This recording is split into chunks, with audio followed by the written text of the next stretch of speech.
আসসালামু আলাইকুম সুপ্রিয় দর্শক, welcome back to my channel. আজকের পর্বে শেয়ার করছি শীতের নানা রকম সবজি দিয়ে অসম্ভব মজাদার একটা লেটকা খিচুড়ির রেসিপি। আশা করি আজকের রেসিপিটা আপনাদের কাছে অনেক বেশি ভালো লাগবে। প্রথমে আমি সবজিগুলো কেটে ধুয়ে পরিষ্কার করে নিয়েছি।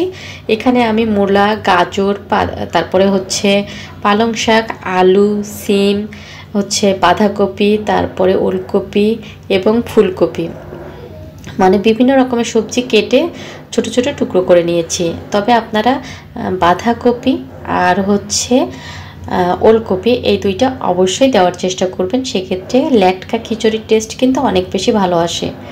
যাই হোক, আমি চালটাও ধুয়ে নিয়েছি। এখানে দুই রকমের ডাল ব্যবহার করেছি, কালাইয়ের ডাল এবং মসুরের ডাল। তবে সবজির পরিমাণটা বেশি হবে, চালের পরিমাণটা কিন্তু কম হবে। আমি এখানে মাত্র এক কাপ পরিমাণ চাল দিয়েছি আর ডাল দিয়েছি হাফ কাপ, মোট 1.5 কাপ পরিমাণ চাল ডাল দিয়েছি, কিন্তু সবজি কিন্তু অনেক বেশি দিয়েছি। এখানে পেঁয়াজ দিয়েছি 2টা বড় সাইজের, রসুন দিয়েছি একটা বড় সাইজের। এরপরে দিয়ে দিচ্ছি স্বাদ মতো, মানে ঝাল যে যেরকম পছন্দ করেন, 4-5টা কাঁচামরিচ দিয়ে দিয়েছি, সয়াবিন তেল, 1 চা চামচ পরিমাণ হলুদ গুঁড়া, স্বাদ মতো লবণ। এরপরে জিরা গুঁড়া দিয়ে দিয়েছি, ধনিয়া গুঁড়া দিয়ে দিয়েছি। মানে এগুলো মশলার পরিমাণটা ডিপেন্ড করবে আপনি কতটুকু রান্না করবেন। এখানে আমি আদা গুঁড়া দিয়ে দিচ্ছি 1 চা চামচ ভর্তি করে, আর গরম মশলার পাউডার দিচ্ছি, আর দিয়ে দিলাম তেজপাতা, দারচিনি এবং এলাচ।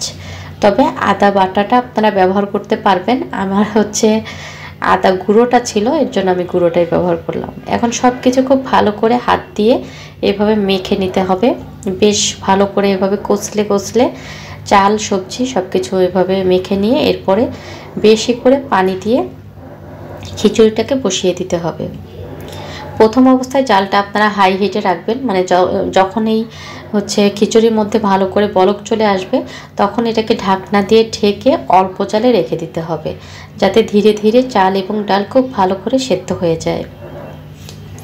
এইভাবে ঢেকে রাখতে রাখতে দেখবেন যে এরকম হয়ে যাবে, চাল ডালটা খুব ভালো করে সেদ্ধ হয়ে যাবে। সে পর্যায়ে দিয়ে দিতে হবে সরিষার তেল। আমি আগেই দিয়ে দিয়েছিলাম একটু বেশি করে, পরে এটা স্কিপ হয়ে গেছে আপনাদের দেখানোর সুবিধাতে, পরে আবার একটু দিয়ে দেখালাম আর কি।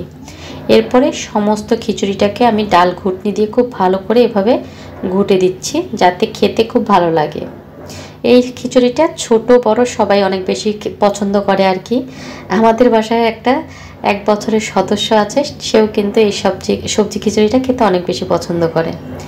যাই হোক, খিচুড়িটা কিন্তু হয়ে গিয়েছে, আপনারা লবণটা দেখে নামিয়ে নেবেন।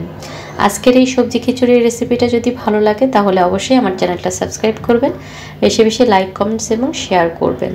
আর আমার ঠান্ডা লাগার কারণে ভয়েসটা জানি খুব খারাপ বাজে শোনা যাচ্ছে, অবশ্যই ক্ষমা সুন্দর দৃষ্টিতে দেখবেন। আর কেমন লাগলো আজকের এই সবজি খিচুড়িটা অবশ্যই কমেন্টস করে জানাবেন। আর একবার হলেও বাসায় ট্রাই করবেন, খুব সহজ এবং খুবই সুস্বাদু এবং স্বাস্থ্যকর একটি লেটকা খিচুড়ির রেসিপি। যাই হোক, আজকের ভিডিওটা আর বেশি বড় করব না, আজকে এখানেই শেষ করছি। আর অবশ্যই একবার হলেও বাসায় ট্রাই করবেন, আশা করি ভালো লাগবে। সবাই ভালো থাকবেন, সুস্থ থাকবেন। আল্লাহ হাফেজ, আসসালামু আলাইকুম।